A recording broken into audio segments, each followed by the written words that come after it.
Dry January, Sober October, Sober Curious. It's a movement that's only been growing in recent years, fueled by self-reflection during the COVID-19 pandemic and mounting concerns for health and wellness. You're probably noticing a lot more non-alcoholic options when you go to the grocery store or out with friends. One spot right here in Chicago is at the forefront. In Good Spirits was founded by Adriana Gospar and Hector Diaz, partners in business and life. At their Westtown location, you can find everything from non-alcoholic wine, beers, tequilas, gins, bourbons, and so much more that tastes like the real thing. In today's episode of Supper with Sylvia, I speak to the couple about the growing Sober Curious movement, their top picks for non-alcoholic liquors that taste legit, and what options you have if you still want to feel different without the alcohol buzz. Yes, we are talking adaptogens and so much more now. Hector and Adriana, thank you for joining us on our podcast. So great to see you guys. Adriana, I met you when I came to visit the store. Hector, this is my first time meeting you. So thanks for joining us. Thank you so much for having us. So the name of your place is In Good Spirits. It's located in Westtown. And you guys, I understand, started doing pop-ups early on. But tell me how this all came about. And Adriana, let's start with you. Absolutely. So it's kind of a long story, and it begins with my own personal sobriety journey, which I began in November of 2020. So this year, it's going to be 5 years. And basically, I began this alcohol-free lifestyle, and through that, we discovered this world of non-alcoholic beverages and just how expansive it is, how many options there are. So it really started off as a hobby of discovering all these different types of non-alcoholic beverages. From there, Hector went through his own journey where he decided to go on his alcohol-free lifestyle as well. And I can let him speak more on it, but it was... Hector, tell us about that, because your stories is interesting as well. Thank you. Yeah. So just to kind of piggyback off of Adriana, obviously it all started with her and her choice to kind of pursue this journey of drinking no more alcohol. And so that was obviously inspirational. And, being my partner as well, just being a part of it, very, you just kind of, you're with each other, you're going out, you see everything, you want to be in support, you want to be part of it. So that kind of started it for myself. And then 3 years ago, actually now it's literally 3 years in March of 2022, I was diagnosed with kidney cancer.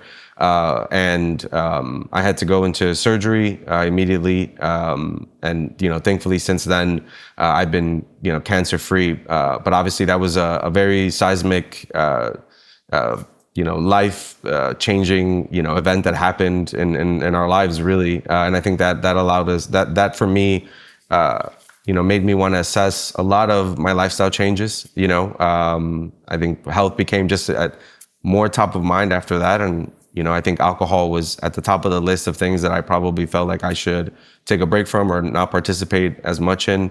And I think that, that propelled us. And I think, we were already having conversations about this space. We were very passionate about it. Our backgrounds come from beverage and marketing, and we're very, cocktail culture is definitely something that we've always been very passionate about.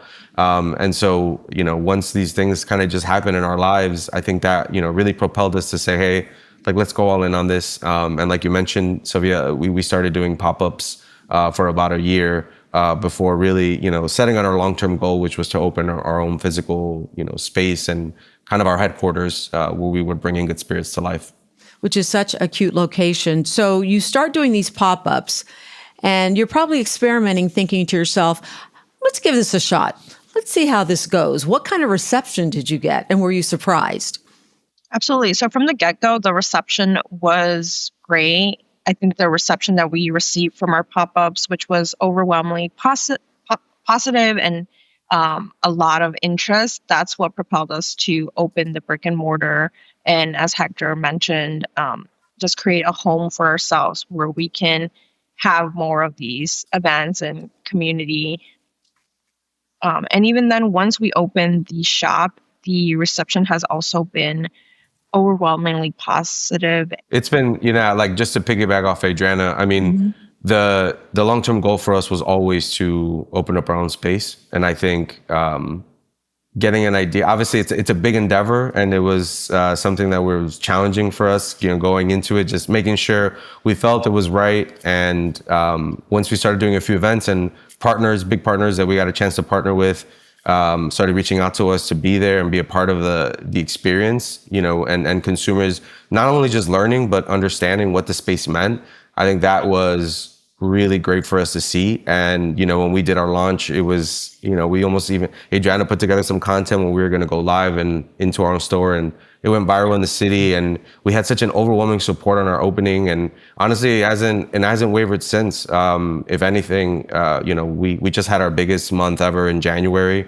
Obviously, dry January continues to be a bigger moment. I think there's more visibility on it and more people entering the space, which we love to see, and not to mention, Adriana and I were just talking about how even now we see people who were the first time coming into our shop in January, right? Be like, oh, I'm giving a break. I'm taking the month off from drinking. We're in March, and people are coming back saying, I liked it so much. There's some of the stuff that I had was so good.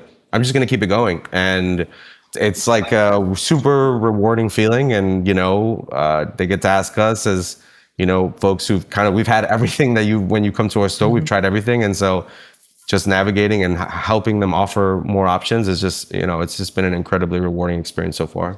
Yeah, you have quite the selection. When I was in there, it's amazing. You have non-alcoholic wines and sparkling wines. You've got spirits, and I think that probably is what really kind of makes you stand out. I think I even saw non-alcoholic tequila. So let's get into this. Where do you find your product, and how do you choose? Is there a large selection out there for you to make sure you have the best in products to offer that are as close to the real thing as possible?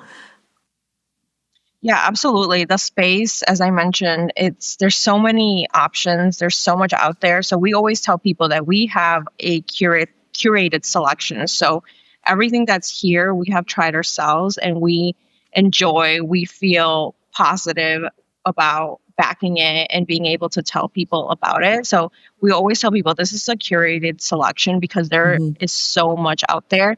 And as time goes on, there are more and more options. And then that's kind of how we select products. We're always trying new things, bringing in what we really like ourselves. And we're also just passionate about the space. We're curious about what's popping up, like what's out there. So a lot of that comes with, just really enjoying the space and staying up to date with all new brands, new releases, anything that's going on in the space. We're usually on top of it. So we'll always have kind of like the new and latest, but also the greatest, I would say. Yeah. So let's talk about the difference, because I came in and bought I love sparkling champagnes and wines. And so I came in and got some. And yours is very different than, I remember when we used to celebrate New Year's Eve and my girls were little, I would go and buy the Martinelli sparkling stuff at the grocery store, right? Because obviously it was non-alcoholic.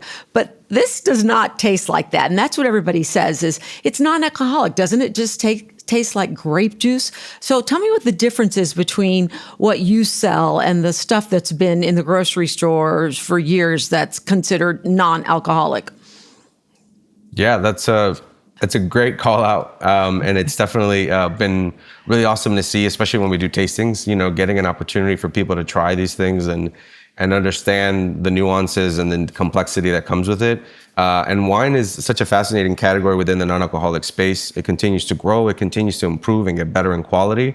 So, these brands that are out here, and a lot of them are small brands that are very passionate like we are, just trying to get off the ground and put out the best product that they believe is out, makes our jobs easier, right? And, in terms of like how they differ, really when the wines that you talk about from the grocery stores really just are, could be juices and things of that nature, probably don't go through what has now become more of a popular term, which is de-alcoholized wine. I think that's a big portion of the wines that you're seeing now in the NA space. Really what that means is these wines are sourcing grapes from similar regions, just like traditional wines, right? From France, from, all parts of Europe, even in California. And the best thing about it is they go through the traditional winemaking process, right? They go through the same process that a wine would be made. I think the extra kicker that changes things is once they start de-alcoholizing, they go through a de-alcoholization process that is not cheap, and obviously you could tell because I think the brands that do a really good job, they're using a premium, process of de-alcoholizing them, and in that process, I think why it's so expensive and why it's also newer technology is they're allowing to remove the alcohol without removing a lot of the complexity of the product, the viscosity, the tannins, whether it's a red or a white wine. And so they go through an additional process. And so sometimes I think when you think about price point, that's something that comes to play. It just goes through an additional process that people just may not be aware of. And that's obviously part of our education. That's what we do. And that's what we come and communicate to consumers. I think once they get a chance to try it, especially when we do samples, then they realize like, wow, this tastes like the real thing. And it's intentional, and these brands obviously want to make sure they put out the best product out there. So, that's kind of how it goes. And like Adriana mentioned, just a little while ago, there's tons of wines in the space. And I think, in the past, some will, not be there in terms of the quality caliber. And that's why it's so important for, us, and Adriana's a big part of it in terms of sourcing and trying the wines and seeing what fits best, what are consumers talking about on social media, what is trending, so that we can carry and come to our place, because at the end of the day, it's about the experience, right? So people are coming in, like you said, if you had something you liked, or if wine specifically, someone has a Blanc de Blanc that they really enjoyed, they're going to come back for more, right? Because they trust our selection, and they trust that we got it right, in terms of whether they want to deliver it, bringing it to hosting or having it at home. You brought up such a good point, Hector. Those were two questions you've already answered for me that I was going to ask. And that is, what is de-alcoholized wine? And the other one is, why is it so expensive? Why is it equivalent to the wine with the alcohol? So Adriana, maybe that's something you also want to address, because I'm sure you guys hear that all the time. Yeah, absolutely. Like Hector mentioned, it's not only new technology, but it's also an added step from like a traditional wine. For example, with the wine specifically, I think it's also really interesting that we as a society place value on the ethanol and alcohol. So we think that when we're buying a bottle of wine or a bottle of like a tequila, like we're placing the value in that and the ingredient that is going to intoxicate someone. So I think sometimes it does help to look at it more of just like, this is a really nice beverage, and maybe not really think about what's missing from it, but just think about, in general, it's got a great story. There's storytelling behind the brand.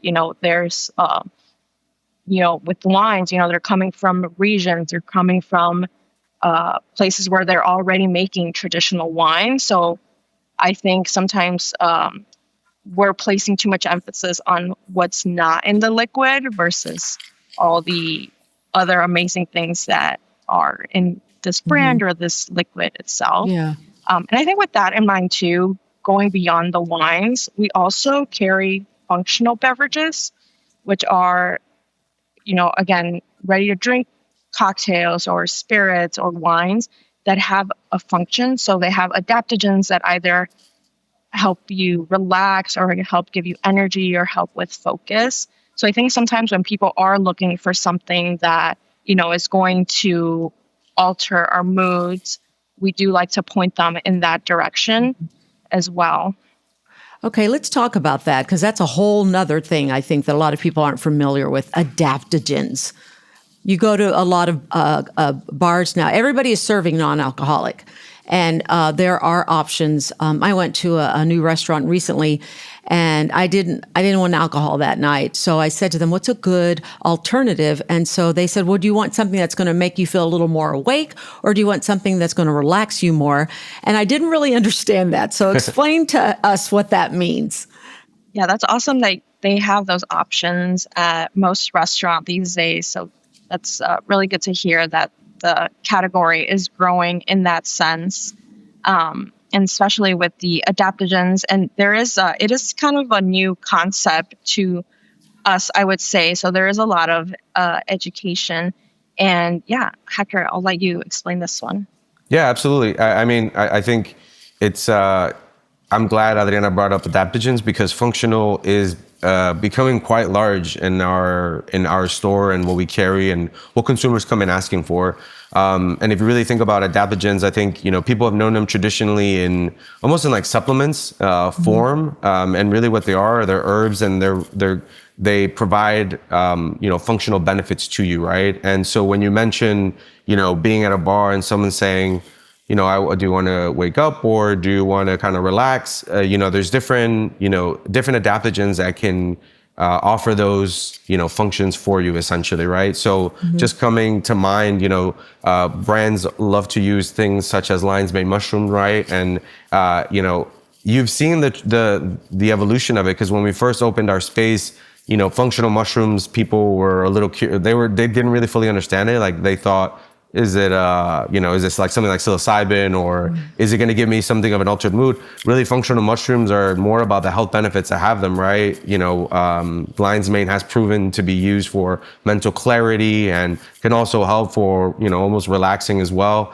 There's other brands that use reishi mushroom or a very popular one called ashwagandha, right? To relax and de-stress and take away from the anxiety, right? Whether it's, and the great thing is that they work in different functions, right? Like you can use something as L-theanine or ashwagandha to relax you if you want to wind down and hang out at home. And it almost like replaces like what maybe a glass of red wine would do when you're winding down your night, right? At the same time, what it could also provide for you, if you are in a bar setting or in a social setting, is because it has these relaxing properties. Maybe they give you that sense of almost like liquid courage, right? Where you're kind of relaxing, you're less stressed out, and now you're more willing to participate in social activities and communicate and meet someone new. And so these are the things that I think brands are coming out with over the last few years that have captivated consumers. I think obviously there's absolutely wonderful to see a craft, a non-alcoholic take on a Negroni that, has a lot of the bitterness and similar taste profiles of an alcoholic Negroni. But at the same time, I think consumers also, we want more. So having that functional kick to it is fascinating to them. And I think, we see that as a growing space, right?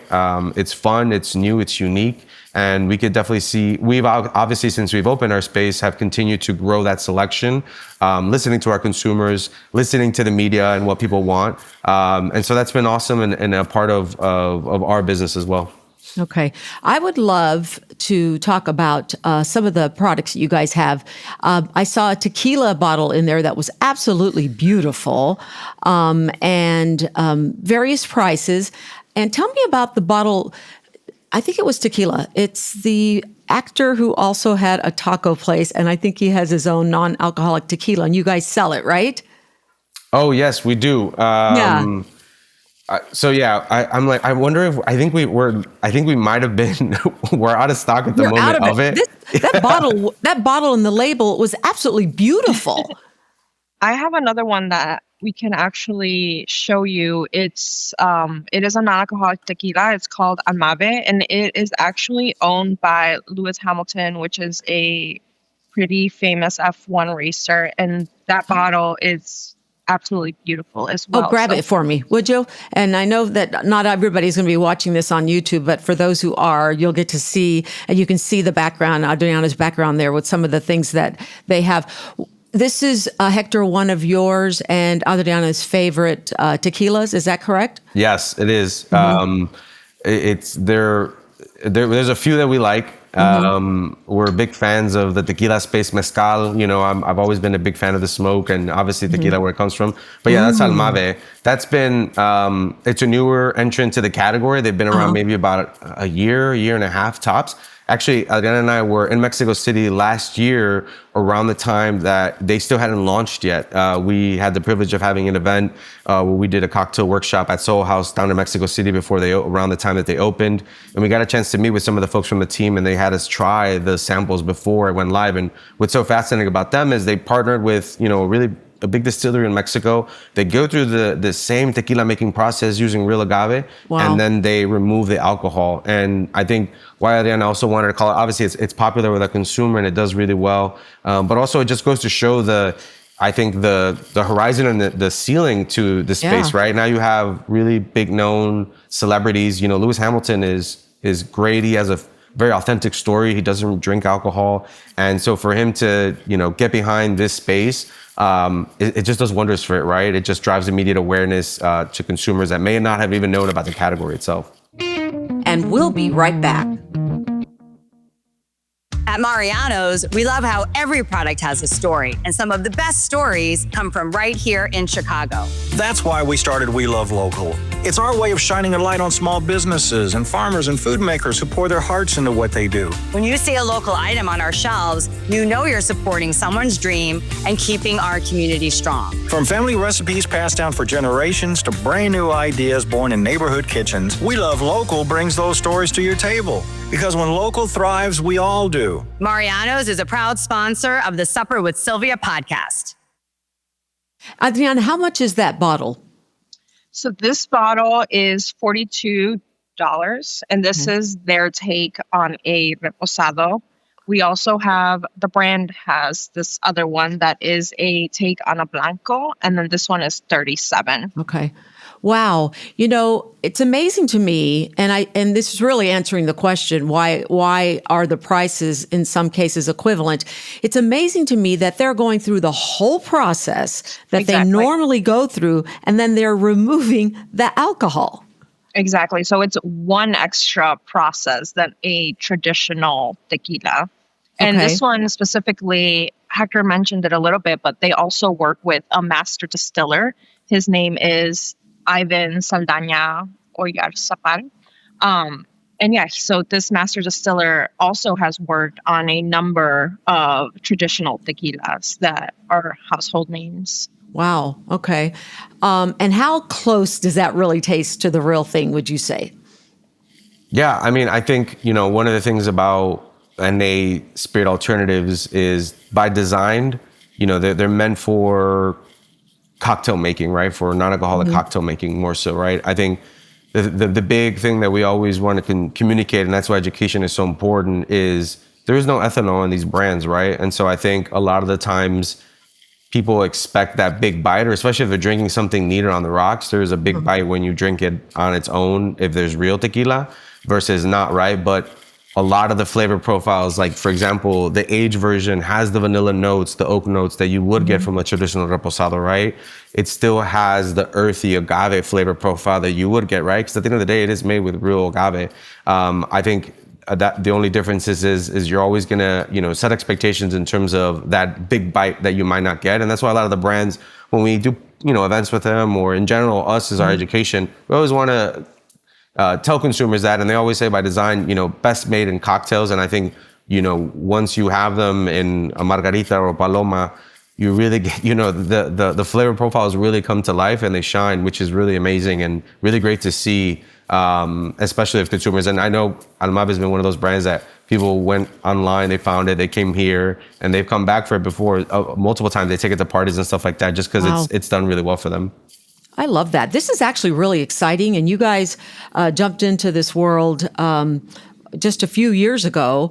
A couple of things are going on right now, you know, besides Dry January, Sober October. The Surgeon General last year declared that, you know, drinking alcohol can cause certain types of cancer, puts you at higher risk, which surprised a lot of people. And then Hector, you're talking about ethanol. When I hear that word, I think of gasoline. I mean, there's so many things about alcohol that we should not be partaking in. And so here you are in this movement that is a really exciting time that I understand is really being grown by the Gen Zers, who really are trying to be leading a more healthy lifestyle than their parents. Where do you see this going? Do you feel like it's going to explode even more so? And I'll start with you, Adriana. Yeah, I think we hear that a lot. But I think the common denominator for us, it isn't just one specific generation. I think the one thing that a lot of our consumers have in common is that they are people who still drink, but they just want to drink less. So they're coming to us to get, a non-alcoholic wine that they can drink during the week. So now they're only drinking the traditional version on the weekends. And I think that's what we are seeing the most of. Okay, you just nailed me. That's who I am. I don't drink on school nights. I always joke. I save it, right? Exactly. And I love that I have access now because of you guys and other places. I have alternatives because a lot of cases when you get home from work and you just want to relax, the first thought is, oh, I love having a nice glass of champagne, but I don't like the way it makes me feel. And even one glass will prevent me be an excuse to not work out the next morning. So it's so great. And I think you guys have really jumped onto something here. So for people who are listening, is there a favorite? You told me about one of your favorite tequilas. What about common things that people might use in cocktails? Like, what do you like? What's your favorite gin? What's your favorite whiskey that's non-alcoholic? Give us some tips for those. Yeah, absolutely. I think just kind of continuing what I just mentioned, one of our favorites and also our customer favorites is a spirit called Three Spirit Nightcap. So that one falls under the functional category, and it has some notes that are similar to whiskey in the sense that it's woody and oaky. It's a dark spirit, so you can make whiskey adjacent cocktails with it. It's not a one-to-one replacement, but some notes are similar. And then it does have those adaptogens that help you relax. So I think people really gravitate towards that one. Okay. And how about gin? I think for gin, there's a few great brands out there that are coming into the space. I think one that comes to mind is a brand like Cut Above or a brand like Monday. These small brands that were early entrants into this space. They deliver a liquid that's both citrusy, or there's some juniper that I think people want to see and experience while they're making their cocktails. I think another one that's really popular, Liars. They make their own gin, but they also do ready to drink, a gin and tonic, which is in a ready to drink can that's easy to go, and people seem to really like it as well in terms of the bitterness that it brings to the table. And I think what we're so excited about is the growth that's to come, right? I think you mentioned, or you asked earlier about, where do we see the space and how do we feel about it? It's honestly, it's very exciting and exhilarating for us because when we jumped onto the space, we knew it was out and, there was momentum growing, but to see that momentum even continue to grow at a faster rate now has been just incredible to see. And I think, if anything, I think it continues to evolve because there's more brands that are, they're wanting to get into the space. It's going to be more normalized, we believe. And, we're excited for it. We're excited to continue driving education because that's just such a big piece of what we do. But also continuing to normalize non-alcohol. Like Adriana mentioned earlier, alcohol is so centered around social and everything, society. And now to kind of challenge that a little bit and finding more occasions where to drink non-alcoholic beverages is amazing. And so we're really excited for it. And, we hope for the best for the space. Yeah. And tell us, you guys have events and what's that like, especially in the summertime? Do people like to come out and socialize at your place? I have to say your design is very unique. It's actually beautiful. It's a small, intimate place. It feels very comfortable. And I imagine people love kind of just hanging out. What's the reception to that? Yeah, absolutely. So the community aspect is a big part of what we do. And it's definitely something that we just want to continue to champion. So we do have all sorts of events. We're actually planning our spring calendar now. Some of the things that we do are happy hours, mixers for people to mingle. We have mocktail making workshops. Once the weather is a little bit nicer, we do a walk club. And yeah, I think when people embark on a sobriety journey, it can be kind of like a personal and just like a individual or even an isolating experience. So we definitely want to be a place that people can come to and socialize with other people that may be on a alcohol-free journey or just wanting to try new things. I bet people are so grateful when they find you. I'm sure you have heard people say, thank goodness you guys are here. Thank you. We appreciate that comment. And yeah, I think that's what makes what we do every day so rewarding. And honestly, for us, it was a big passion for us and something we felt very strongly about, obviously. And, we took a big leap and wanted to do something like this.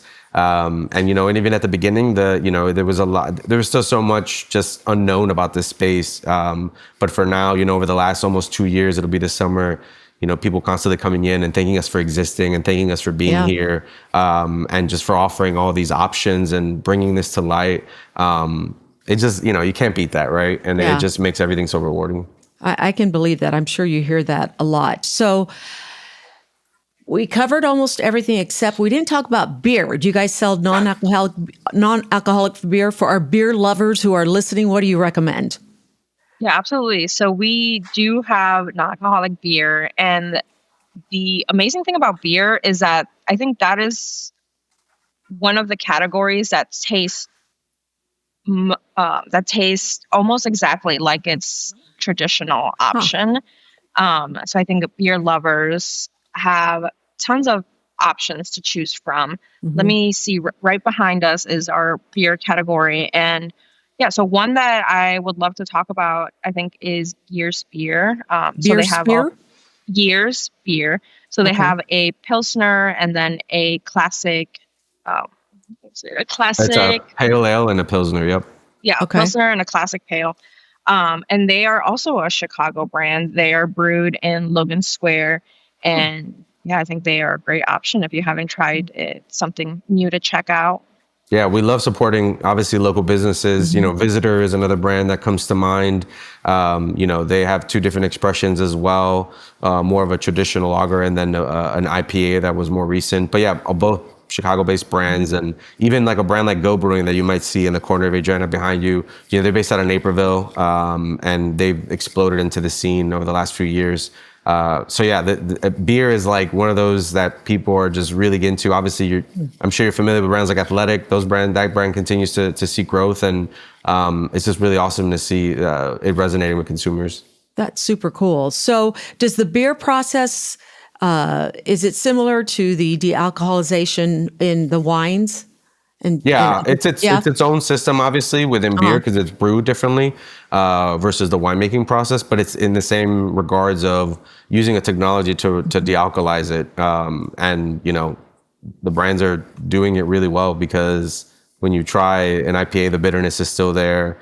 Sours, IPAs, kind of all over the place. And now even brands are doing so much new innovation that are just like these really unique flavor profiles that when Adriana and I are like earlier this week, we were trying beers, we just got in and we're like, this is incredible. Like, we obviously want to be versed when we tell consumers, like, because they'll be like, what does this taste like, right? Yeah. And it might not be what you expect. It says something on the label, but we want to make sure we're trying to communicate it as best as we can. Mm-hmm. So for people who don't have access to come to your place, say maybe they live outside of Chicago, how do they take advantage of some of the products that you mentioned, so that they can enjoy them as well? Yeah, I think the best way probably would be, if you're outside of Chicago, probably the best way to get your hands on these products is purchasing directly from the brands. I think all of the brands, they are also direct to consumer. So you can just go ahead and order through them and on their websites. Okay, good to know. And so tell me what comes next for the two of you. What's happening in the future? What are your plans? Are you going to expand? Are you going to open up other locations? What are you working on? I would say right now we are reimagining this space a little bit. This shelf that you see behind me, we just had this custom built. We just installed it about a week ago. So this has really given us the opportunity to bring in more brands and more product. So I think right now we are focusing on our current space and just growing our selection to be able to offer more to our consumers.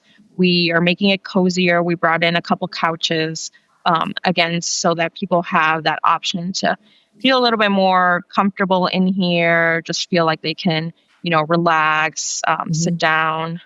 So we are I would say just reimagining things within this space, at least for now. And Hector, final words about what do you want people to know about this whole non-alcoholic movement? Those who are listening that have never been able to take advantage of it, those who maybe have struggled with alcohol and are trying to figure out how to work around it. You guys have had experiences, personal experiences of your own. You've dealt with customers who have gone through this. So final words on just the whole non-alcoholic movement, if you will. Yeah, that's a great one. I mean, it's tough to encapsulate all in a little bit.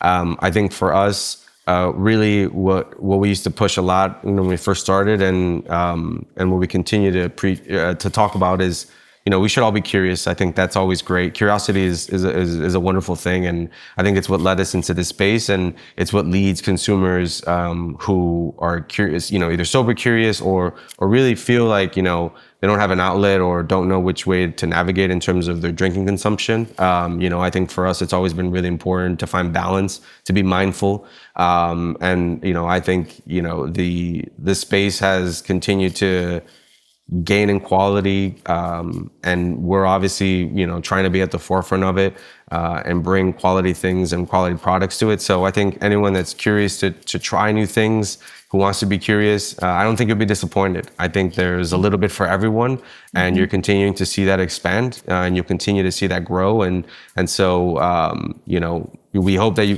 give it a shot, even try it out, put on your friends. I think it's an exciting time right now. I think that would kind of capture it a little bit. Well, beautifully said. And it's great that there's alternatives today that were never available before, because it makes that whole sober, curious movement a whole lot easier. So Hector and Adriana, best of luck. I hope to see you guys expand with multiple locations, because I think what you're doing is such a great thing. And you are so well-versed on the products that you sell. And I can tell that you're passionate about this. So thank you for sharing. We really appreciate what you guys have come on to talk to us about today. Thank you. Thank you so much for having us. Yeah, thank you so much for having us. I'll be stopping by again soon for some of that tequila. Take care. Amazing. Perfect. Thank you so much. See you soon. This podcast is produced by Jane Stevens and Jennifer Waters. Original music and audio engineering, Donnie Cutting.